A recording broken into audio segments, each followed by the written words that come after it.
d'entraînement. Tout ceci pour la Coupe d'Afrique des Nations 2025. Libération pour terminer. Bintou Gueye tuée par balle en pleine nuit par son époux à Kër Mbaye Fall. Une affaire troublante et sanglante arrêtée par les gendarmes. Le mis en cause, Pape Matar Diop, évoque une manipulation involontaire de son arme. Bintou Gueye, qui laisse derrière elle un enfant d'1 an, a reçu la balle en pleine tête. L'arme achetée récemment. Pourquoi les gendarmes doutent de la version du mis en cause et s'orientent vers une exécution préméditée. Vous aurez une revue de presse complète, ce sera tout à l'heure dans le journal de 7 heures. Dans un instant, je m'en vais vous présenter cette édition. Restez scotchés, une petite transition et on se retrouve.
Africa 7 Radio.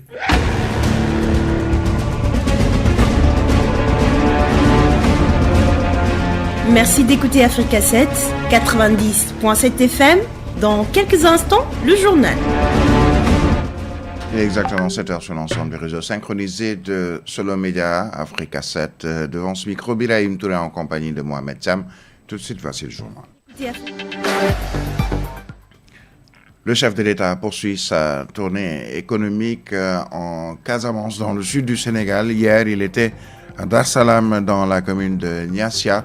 Le chef de l'État y a évoqué sa ferme détermination à œuvrer pour un retour définitif de la paix en Casamance, une importante étape de sa tournée dans cette journée. Il s'est engagé et a salué plutôt l'engagement des autorités administratives coutumières, des forces de défense et de sécurité, ainsi que des partenaires impliqués dans le déminage. Sachez concernant ce déminage que Dar Salam a des chiffres qui sont très bons, pour ne pas dire assez bons, puisque plus de 2 221 000 mètres carrés plutôt de superficie ont été officiellement déminés à ce jour, selon le directeur du Centre national d'action anti-mine, CNAM. Un travail de précision qui a permis de localiser et de détruire quelques 527 engins explosifs. Nous en parlerons dans ce journal. Nous parlons également des résultats concrets du projet Proval CV dans la lutte contre la salinisation des terres, toujours dans le sud du Sénégal. Grâce aux ouvrages réalisés, plus de 550 hectares ont été récupérés au profit de l'agriculture. Tout ceci toujours dans le cadre de cette tournée du président de la République. Nous irons aussi à Kédougou, où la police a démantelé ce dimanche un trafic de femmes originaires du Nigeria. Le présumé cerveau a été arrêté, ainsi que d'autres personnes. L'enquête déclenchée après le signalement d'un témoin local à l'antenne régionale de la division de lutte contre le trafic de migrants. Nous parlerons aussi sport. C'est parti pour la Coupe d'Afrique des Nations. Hier, en match d'ouverture, le Maroc a battu les Comores 2-0. Le Sénégal sera en lice dès demain, mais sachez déjà qu'il y a un nouveau remplaçant après le forfait un forfait avec l'appel de Ousseynou Niang, donc l'arrière-gauche de l'Union Saint-Gilloise, convoqué pour remplacer Assane Diao, déclare donc finalement un forfait pour la Coupe d'Afrique des Nations. Nous en parlerons avec aussi notre envoyé spécial au Maroc, Al-Amin Senghor. À suivre, la revue de la presse, ce sera en fin de journal. Bienvenue à toutes et à tous.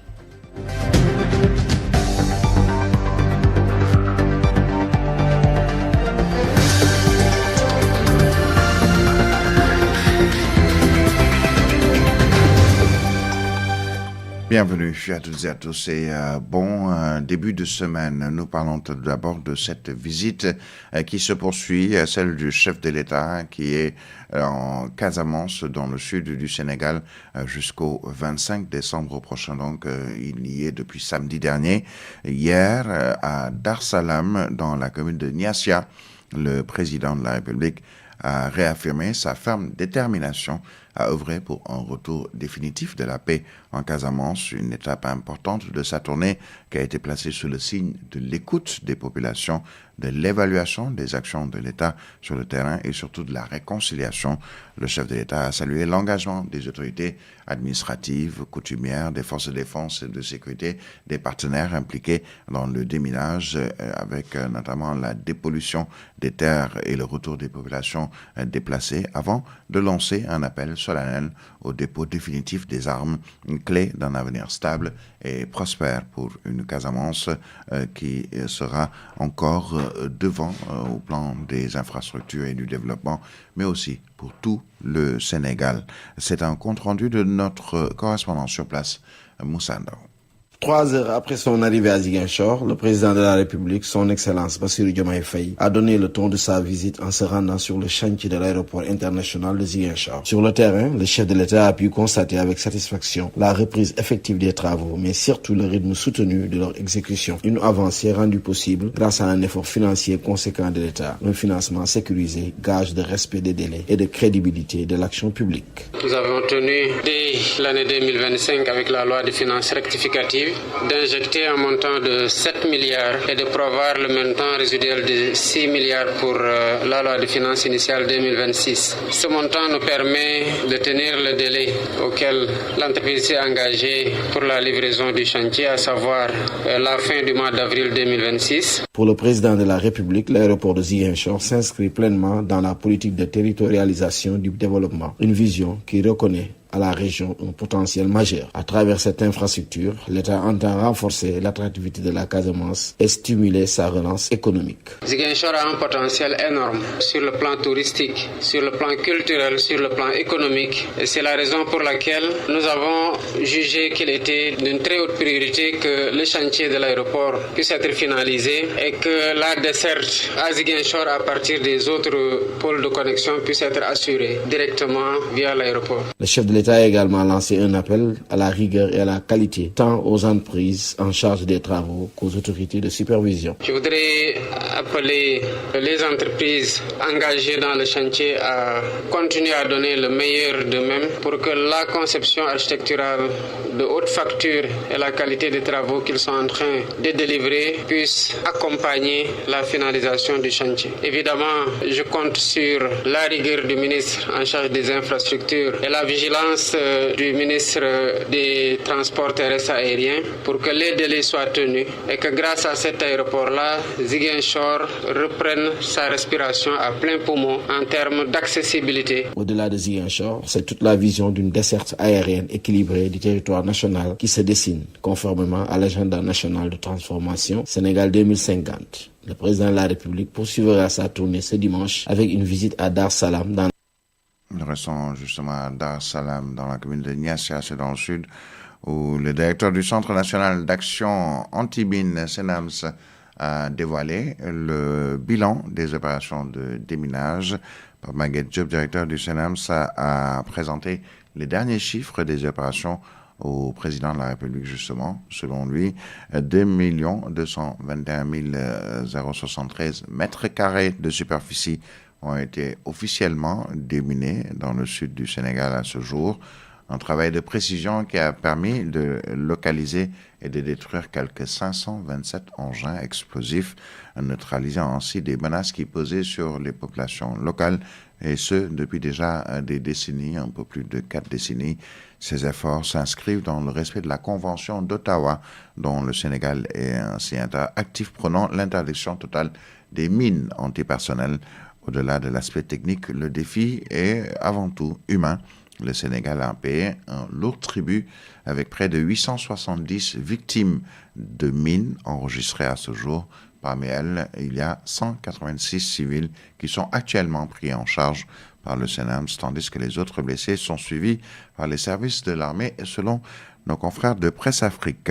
Nous restons dans cette tournée du président de la République et nous nous rendons à Koubalan, dans le département de Bignona. Le président Bassirou Diomaye Faye s'est félicité des résultats concrets du projet Proval CV.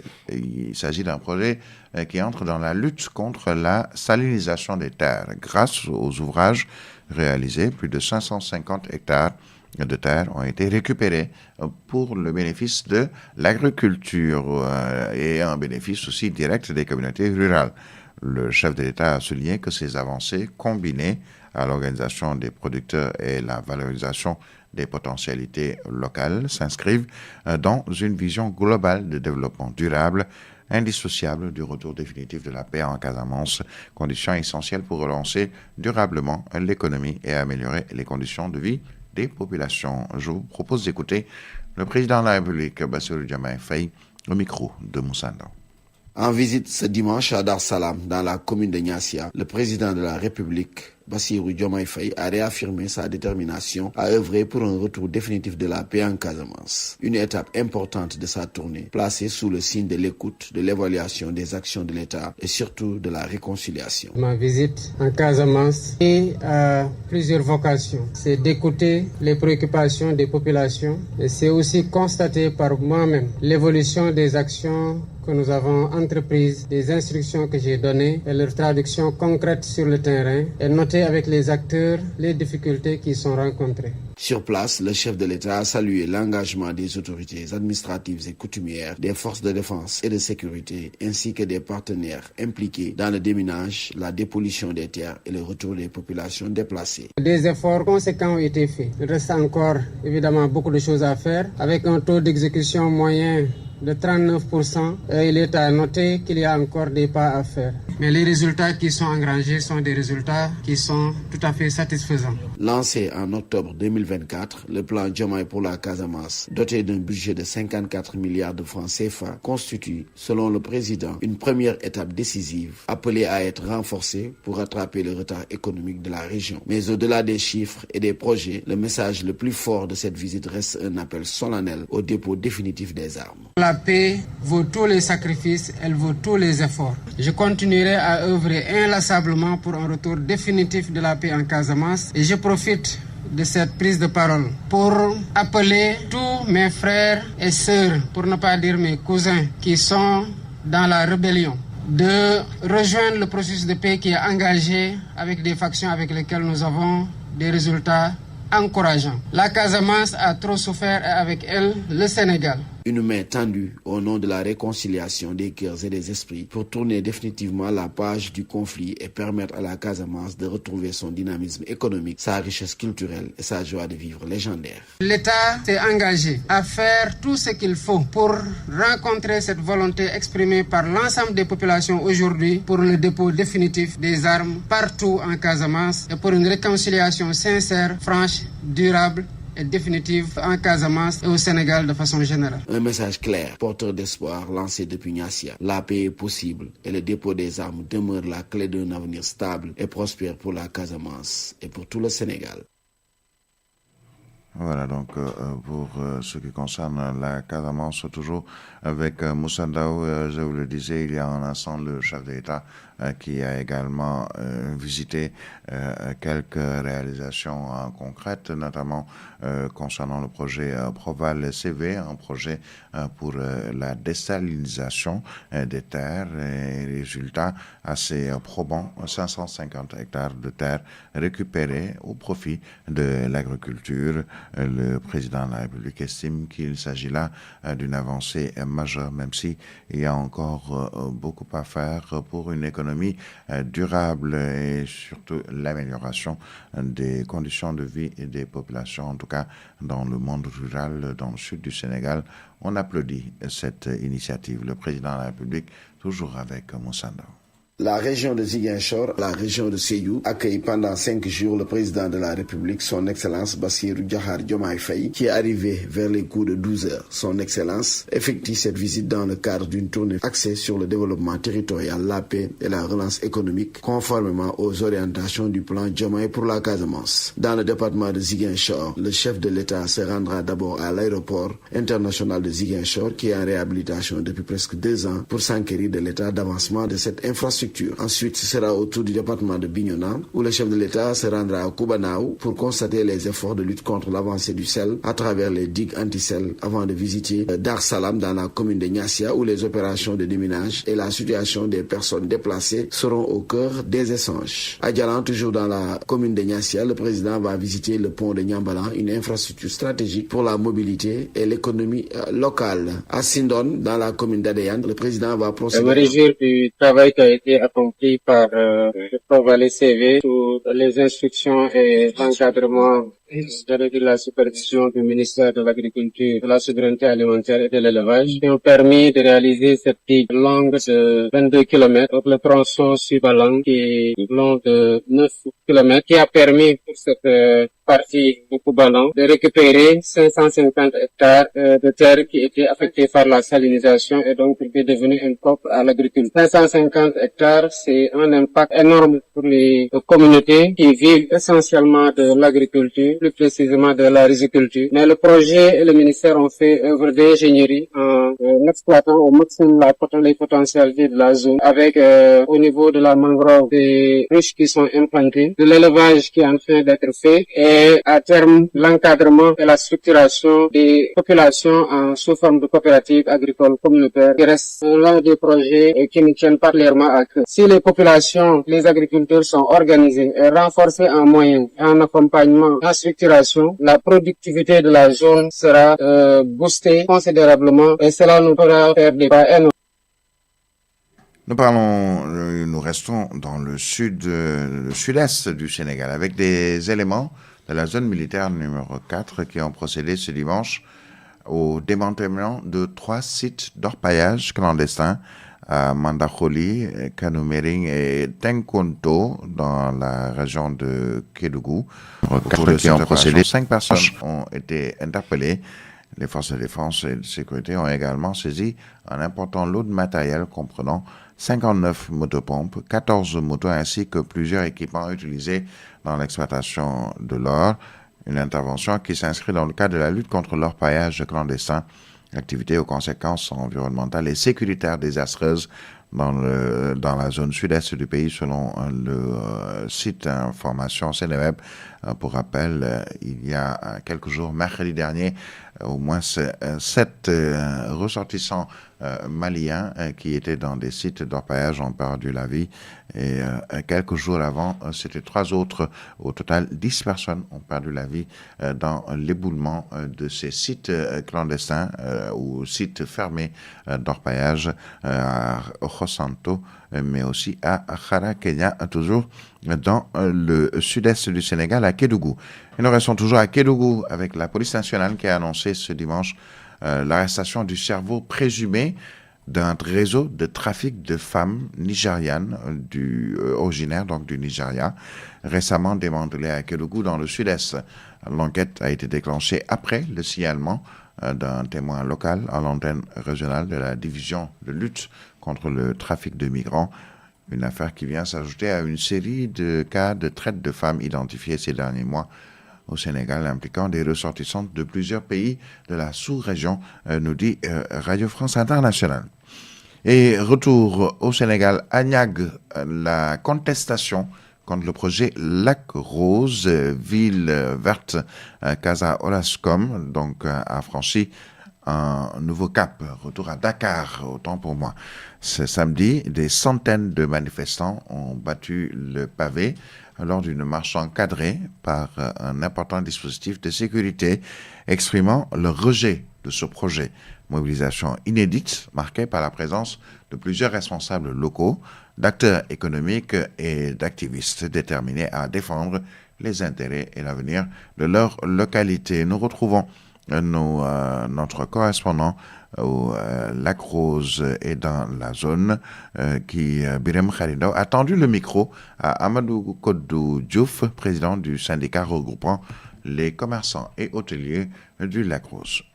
L'État n'a jamais accepté que des bâtiments soient construits au niveau des dunes. Quand le discours a changé, pourquoi ils sont revenus sur leur parole pour permettre à une entreprise étrangère de venir s'installer ici et de construire des bâtiments? Là, on est parlé tout à coup. Deuxièmement, pourquoi le ministère du Tourisme n'est pas présent? Pourquoi on ne voit pas le ministre du Tourisme venir s'enquérir de la situation actuellement au Lac Rose? On sait qu'actuellement, nous dépendons de ce ministère. Et depuis lors, on ne les voit pas, on ne les entend pas. Pourquoi ils nous sacrifient? Et troisièmement, le Sénégal compte plus de 700 km de plage. Pourquoi ils ont choisi le Lac Rose pour venir implanter cette entreprise-là? Pourquoi? Alors qu'au Lac Rose, il y a de l'existant. Il y a des hôtels, il y a des activités et puis il y a tout ce qu'il faut pour exercer. Qu'ils viennent nous dire. Ah, c'est quoi ce projet-là? Pourquoi ils ont choisi le Lac Rose pour le démarrage des activités de l'entreprise Orascom? Pourquoi le Lac Rose? Le Lac Rose, c'est un site touristique. Je vous l'ai dit tout à l'heure. Le Lac Rose est un site touristique. On ne peut pas accepter qu'on vienne nous construire ici des bâtiments qui ne peuvent pas aller de pair avec le tourisme. Nous nous rendons à Saint-Louis du Sénégal. Le Prytanée militaire a accueilli un nouveau contingent des enfants de troupe.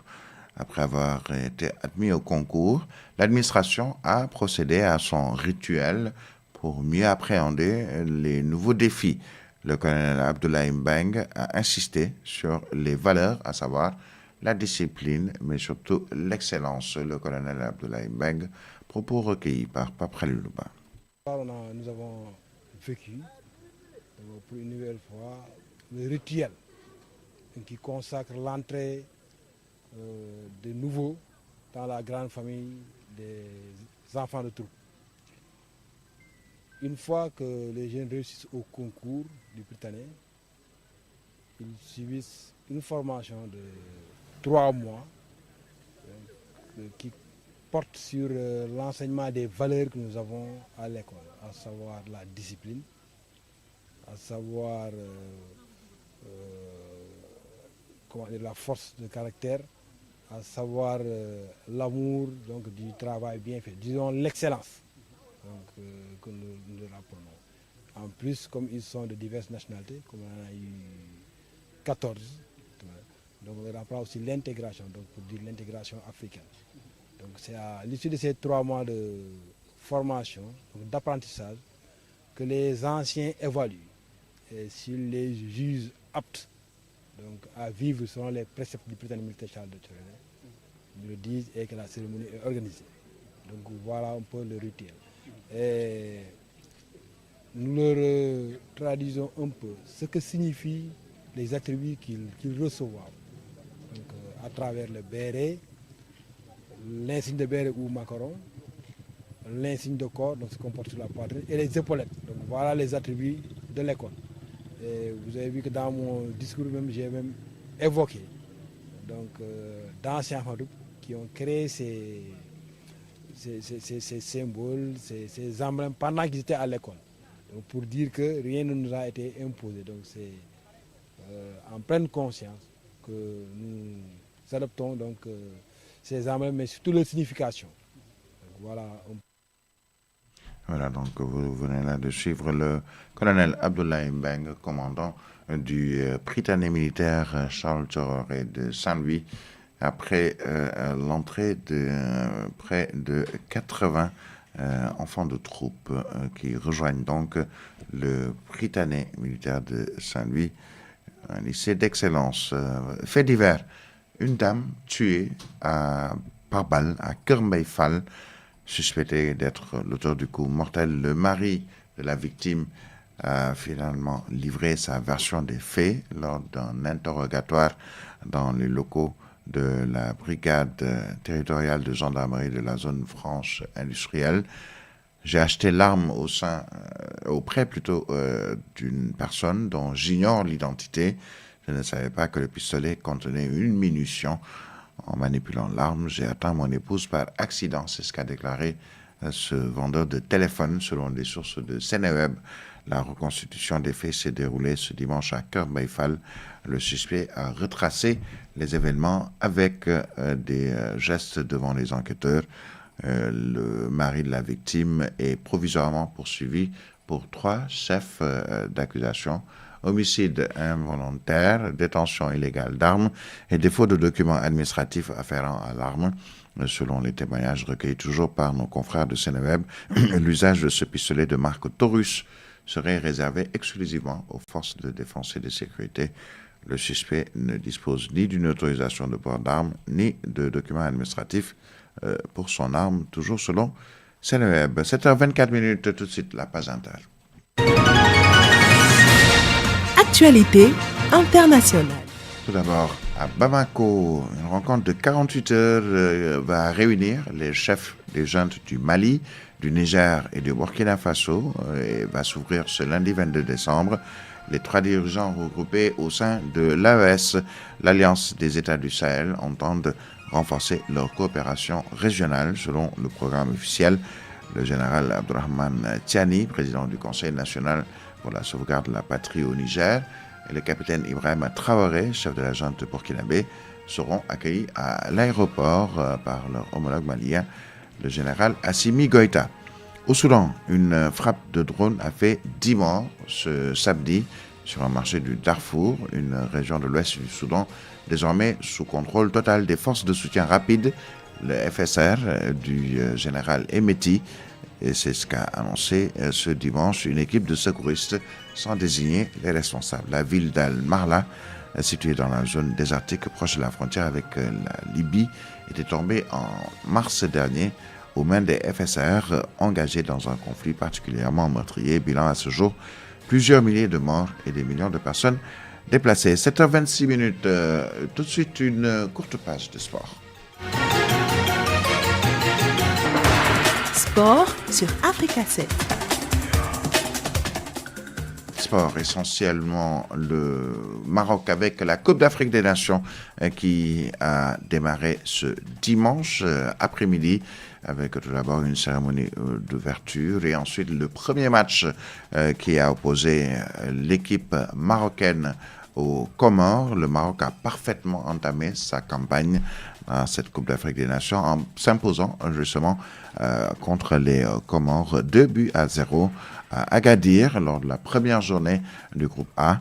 Dominateur dans le jeu, mais longtemps tenu en échec, les Lions de l'Atlas ont débloqué la situation grâce à Brahim Diaz, auteur de l'ouverture du score à la 55e minute sur une action collective bien construite. Ayoub El Kaabi a ensuite scellé le succès marocain d'un tir croisé imparable à la 74e minute face à une équipe comorienne courageuse mais limitée offensivement. Les hommes de Walid Regragui ont affiché sérieux et maîtrise, confirmant leur statut de favori dans cette poule. Le Maroc affrontera la Guinée lors de la deuxième journée, tandis que les Comores tenteront de rebondir face à la Zambie. Qu'en est-il pour le Sénégal? Bien, sachez que les réservistes figurant sur la liste de Pape Thiaw, le sélectionneur national, il y a finalement un appel qui a été lancé à Ousseynou Niang. Donc ce dernier a rejoint finalement la tanière. L'arrière-gauche de l'Union Saint-Léonard-Gilloise a été convoqué pour remplacer Hassan Diao, déclaré forfait pour la Coupe d'Afrique des Nations CAN 2025. Basé à Tanger pour la phase des groupes, les Lions du Sénégal entreront en lice demain 23 décembre. Ce sera face au Botswana avant d'affronter la République démocratique du Congo. Ce sera le 27 décembre. Puis le Bénin, le 30 décembre. Voilà donc pour le calendrier des Lions du Sénégal qui ont donc rejoint le Maroc et qui vont entrer en lice. Donc ce mardi 23 décembre, nous serons en direct sûrement durant toute la Coupe d'Afrique des Nations avec nos envoyés spéciaux sur place. 7h28, quelques-unes des quotidiens qui nous sont parvenus en guise de revue de presse.